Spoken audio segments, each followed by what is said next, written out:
Hi everybody, this is Dr. Robert Berger, and we're back to talk more about the gastrointestinal system.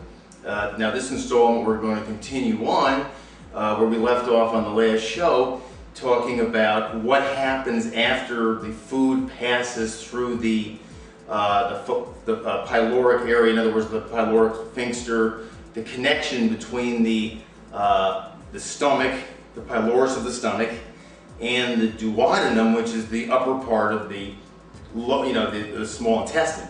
Now, before going on, let me just say that there's a very important hormone that determines how well this food will pass and how well that pyloric valve is going to function, and it's called gastrin. And people have heard of gastrin, but gastrin is actually secreted from the stomach. The antrum, when we talked about that before, the antrum, that lower part of the stomach, is where gastrin is secreted from, called gastric cells. And people say, well, how can you have something like that being secreted if it's a hormone? Doesn't want to get inactivated with all that low pH, and that's very important. You know why it works so well? Because you have mucin that's covering that area. You see, all these cells are protected by mucin. Thank God for that, or else you're right. Though that enzyme, that chemical would probably be denatured by something like a low pH, like 1. So that passes on, and when you have gastrin working right, it relaxes the pyloric valve, which means, when I say relax, it means it allows it to open and close correctly. The problem with a lot of people, when that valve doesn't open and close correctly, is it stays very tight. In other words, it's just tight. It's no different tissue, it's just a tightened tissue. And a tightened tissue, you have a valve that won't work. And so let's just pass it on now to the duodenum. Okay, so we're past the stomach, we're in the duodenum. What is going on there? Well, the duodenum, we know, does not have a pH of 1 or 2. Duodenum needs a higher pH because it's getting to the basic. We're getting more into physiology here, a physiologic pH.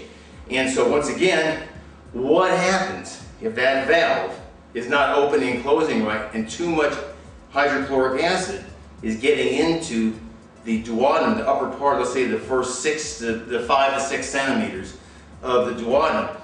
You've heard of duodenal ulcers. Very, very common.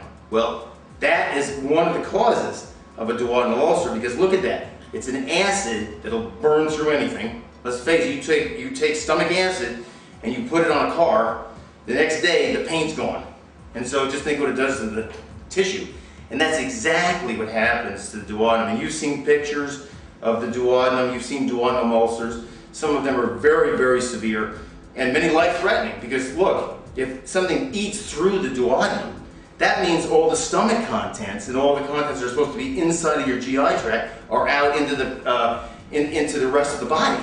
And that's not supposed to be that way. And that is one of the problems, of course, when duodenal ulcer breaks or you have bleeding, that once again you're going to get poisoning that can be very, very life-threatening. It can be fatal.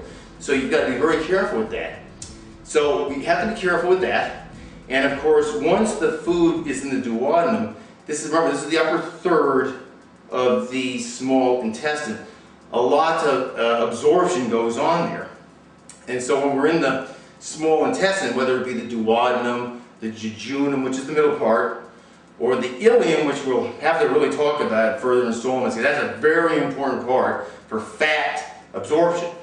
You know, you have to have the right pH, you have to have the right physiological type of setting in order for these nutrients to be able to absorb, because if you don't have absorption, you're dead. You guys will not be eating, because that's where most of it takes place. And like I said, when we get later on, we talk about the ileum, which is the farthest part of the small intestinal tract. The ileum is where most of your fat, basically all of your fat, absorption and your fat-soluble vitamins and things like that take place.